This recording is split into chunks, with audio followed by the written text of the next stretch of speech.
उत्तर प्रदेश में बीजेपी के हार का मुख्य कारण क्या है, आप जरूर जानना चाहेंगे।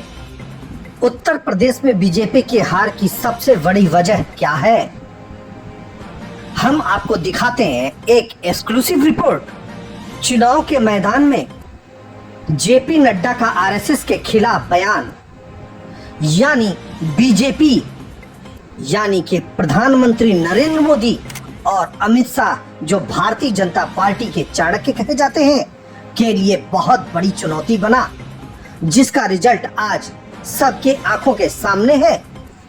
वजह केवल यही नहीं है, और भी है। आइए अब आपको विस्तार से बताते हैं। अमित शाह के द्वारा लिया गया निर्णय, जिसमें ओम प्रकाश राजभर और डॉक्टर संजय निषाद को निषादों का मसीहा समझकर पार्टी में जगह देना और जगह के साथ साथ उन्हें कैबिनेट मंत्री बनने में पूरा सहयोग करना, जो आज उत्तर प्रदेश में बीजेपी के लिए गले की फांस बन गया है। आइए अब आपको एक ग्राउंड रिपोर्ट दिखाते हैं, जिनमें निषादों का मसीहा जिन्हें कहा जाता है, उनके गोरखपुर जनपद में लच्छीपुर मोहल्ले में जो निषादों का बाहुल्य क्षेत्र है, उनके बारे में क्या कह रहे हैं। उधर से उधर चले गए, यहाँ 2 साल हो गए, अभी कभी आए ही नहीं।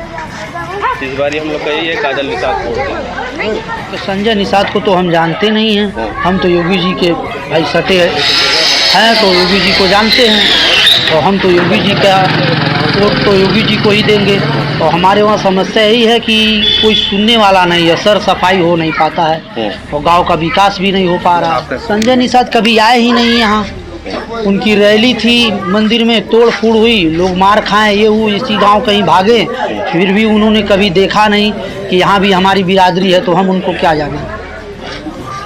योगी जी को जानते हैं, योगी जी बराबर आते हैं साइकिल पे। संजय निषाद तो कभी एवा नहीं किए हैं, संजय निषाद तो कभी एवा नहीं किए हैं, तो उनको हम लोग क्या जाने। इससे बढ़िया तो हम लोग के योगी बाबा हैं।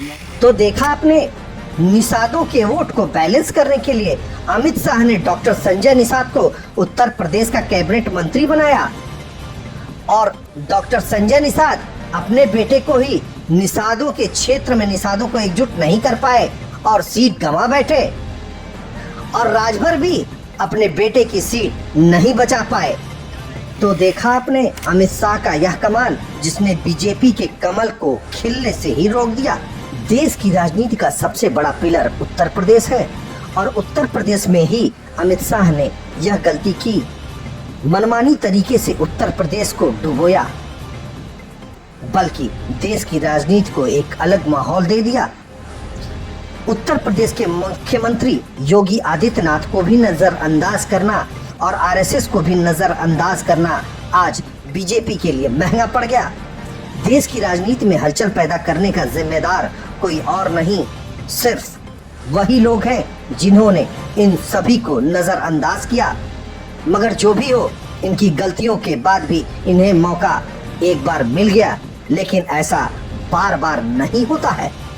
निष्पक्ष टुडे ब्यूरो रिपोर्ट।